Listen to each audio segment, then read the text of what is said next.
Okay, so today something a little bit different.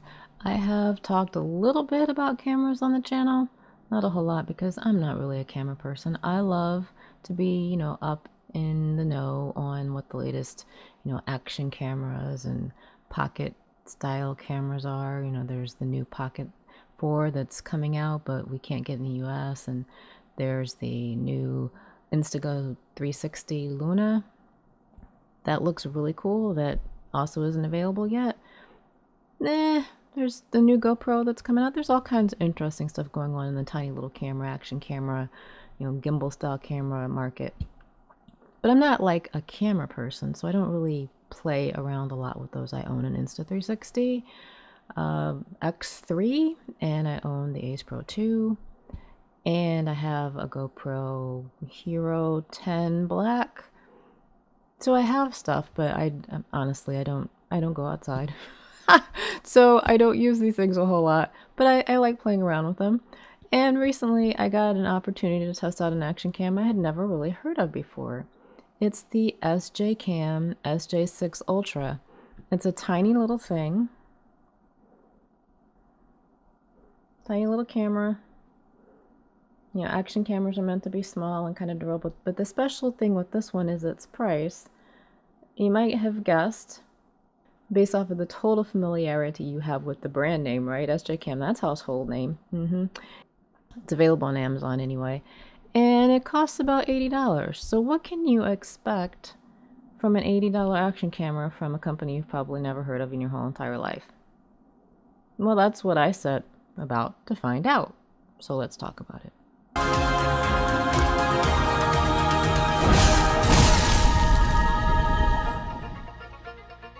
Here we are with the SJCAM, the SJ6 Ultra. You can see it's a small little camera.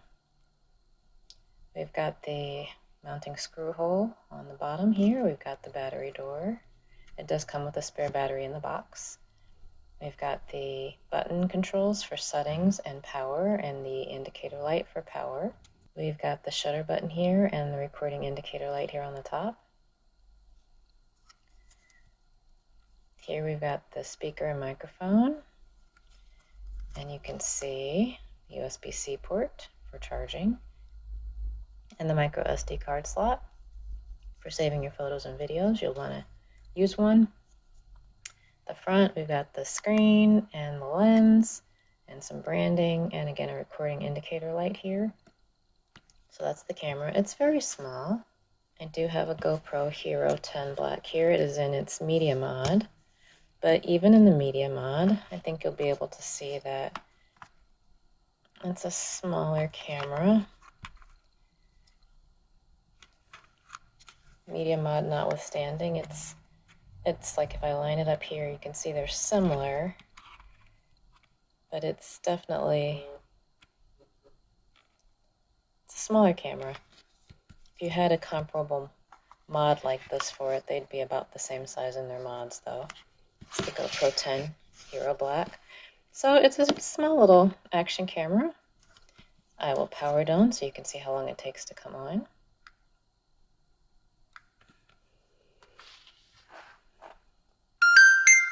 And that's the booting sound. This device does not have the most responsive touchscreen, so I've got it set so that when I touch things, it's going to make noise. That may get old, but it's the only way I know that taps are registering because it's just not the most responsive screen I've ever experienced. We have a little detailed settings button here and device settings gear here. The home will take you out to modes. We've got the microphone indicator. We've got a little shaky thingy that tells you it's in anti-shake mode. We've got our battery indicator and how much time you have in this mode. So 1 hour and 48 minutes and 23 seconds. We're in video mode, which you can see here, it's 4K 30 frames per second. We can change settings on this, on the mode that we're in. Again, you see I'm tapping. All right, when you hear the noise, you know a tap registered. So here, again, we're in video mode. So we've got different resolutions, 4K 30, 2K 60, 3K 30, 1080p 120, 1080p 60, 1080p 30, 720p 120, 720, 60, and 30. That's it here. Video encoding is H.264.265.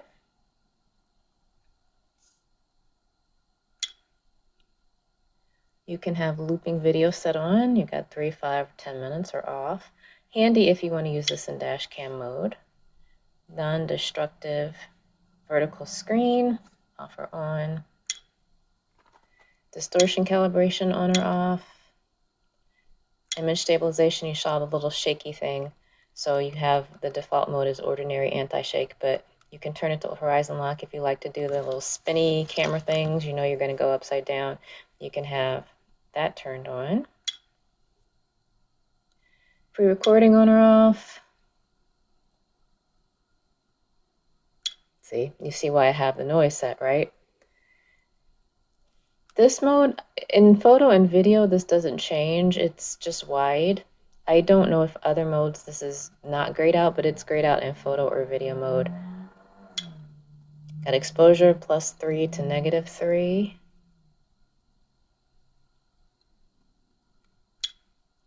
White balance, auto, daylight, cloudy, tungsten, fluorescent, diving. You can, with the right equipment, take this camera underwater, but you need to put it in the right diving kit in order for it to withstand the pressure in the water.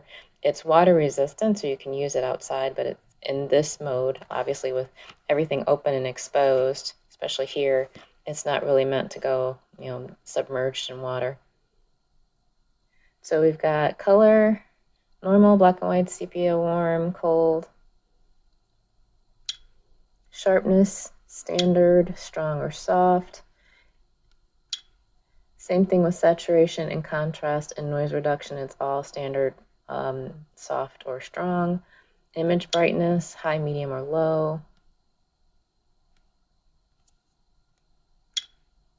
ISO, you can set to auto or 100 all the way up to 3200. At 1600, 800, 400, 200, 100. WDR on or off. Record audio on or off. So if you just want to record video with no audio because you just maybe want to do a voiceover later, you can do that. Video volume when it's playing back on the speaker.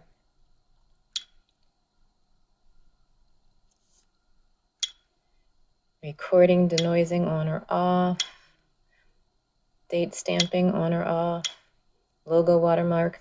I will say that out of the box this comes set to on, and you'll see in one of the sample videos that the watermark is obvious and you might find it obnoxious. So if you know you don't want watermarking, then just turn it off before you even try to use the thing. That's what I would recommend. Make sure to come in here and do that. Motion detection on or off. Time-lapse video on or off. Metering. You've got average, center, or spot. Bitrate, medium, high, or low. Medium is the default. One of the videos I looked at bitrate, it said at medium about 63 kilobits per second. I don't know how much difference it would make going high or low. I've just left it at medium. It's fine if you're, if you know you want to control this. This is the level of control that you have. And then here we've got device settings. So you have the language, and there's a bunch of them in here. And this is the language of the interface. And like I said, there's a bunch in here.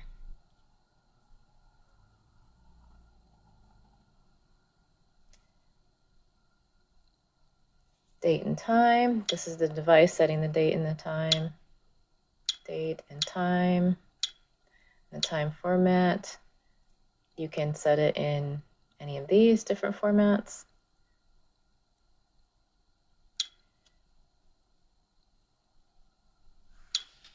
You can set the auto power off to go off at 1, 2, 3, 5, or 10 minutes.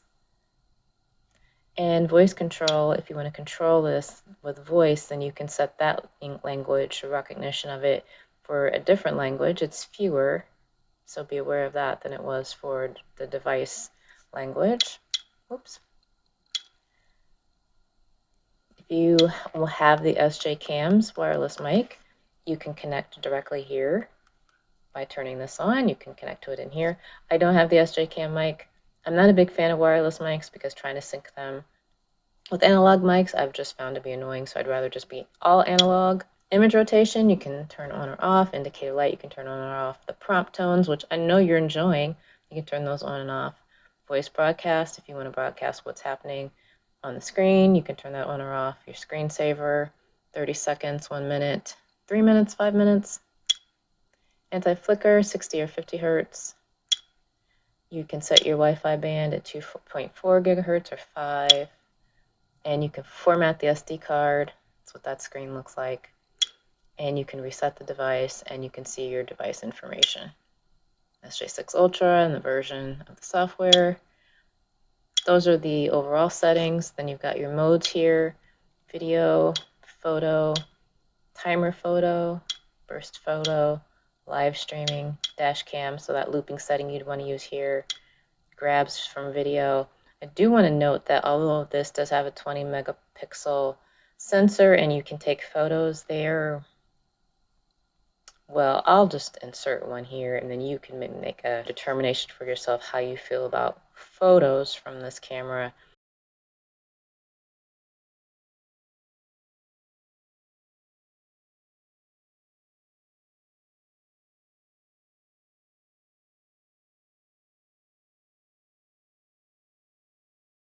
I would say this is a video camera, not really a photos camera.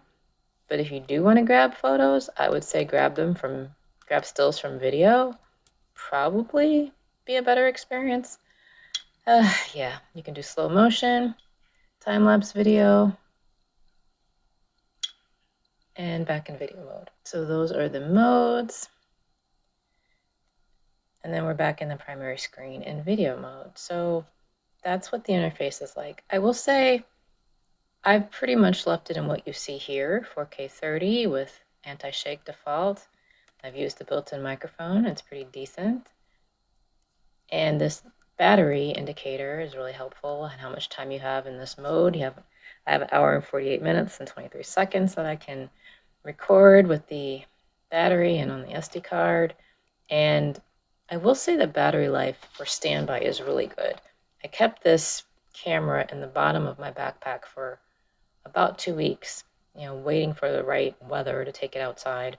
And when I finally turned it on, I expected it to be dead, and it was full. I had hours of usage that were available to me. So if you turn it off, the battery does pretty well when it's turned off, as opposed to the battery on this thing. When I turn it off, oh man, it'll be dead, completely dead. And granted, it's old, but even with a backup battery, it does not do as well on standby. So that's something. The battery life on standby is really good. And battery life and usage I found to be pretty decent as well. I'm pretty pleased with the battery life on this. So you've seen a photo. I'll show you video samples.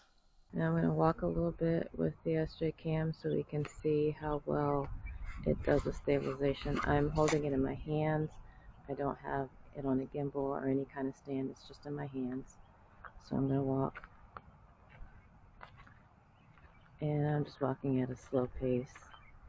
It should be pretty jittery because I'm shaking quite a bit. I got a lot of crap I'm carrying, but this is the image stabilization, if any, on the SJCAM. I'm just going to keep walking for a little bit more. I'm going to turn it around to look at me. Hello world. I can't really tell if I'm properly positioned, but I'm holding it about arm's length away from me. And that is going to be about it. Now I'm using the Insta360. I'm going in the opposite direction. Still walking, holding the camera in my hands. No gimbal or anything like that. I'm testing the image stabilization. This is at 1x. And I'm just walking steadily. I'm not trying to keep myself from shaking. I'm just walking normally. And flip the screen up, I can turn this around and look at me. Now I'm recording with the Samsung. The Insta360 died on me, so I think I got very good footage. But once again, we're just seeing what the stabilization is like. I'm just holding the phone in my hands. Again, I don't have it on a gimbal. Just walking along this path, seeing what the stabilization is going to be like. And I'm trying to turn this around and look at me. You can see what's behind me, because I can't see what's behind me, but I'm still walking. I'm holding it in my hands. I'm turn it back around now, and this is what it's like to walk and talk Samsung on a trail. So the real question is, do I think that this camera is worth the $80? And I absolutely do. I think if you have always wanted to try out an action camera, but you were scared off by the $300+ price, or if you just wanted, a small little camera to take with you, conditions in the world may dictate that you want a camera with you at all times that isn't your phone. So if something were to happen to the phone, someone were to say, take the phone from you, no judgment. Whatever you want to do with the camera, but you want to keep the camera stuff separate from your phone. Even though we know phones have really excellent cameras, but if you want something that's a little bit more secure, keeps your phone in your pocket or in your purse or in your car or at home, whatever, then this is actually a decent option for video. Again, not the best for photo, but for $80, I think this is a really good introduction and a good little camera to keep with you.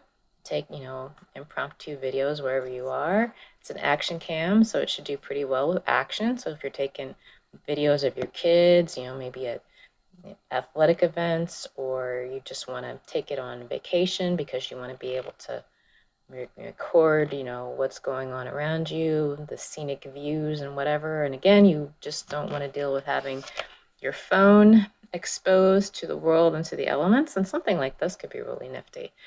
I was surprised at how well it does function for $80.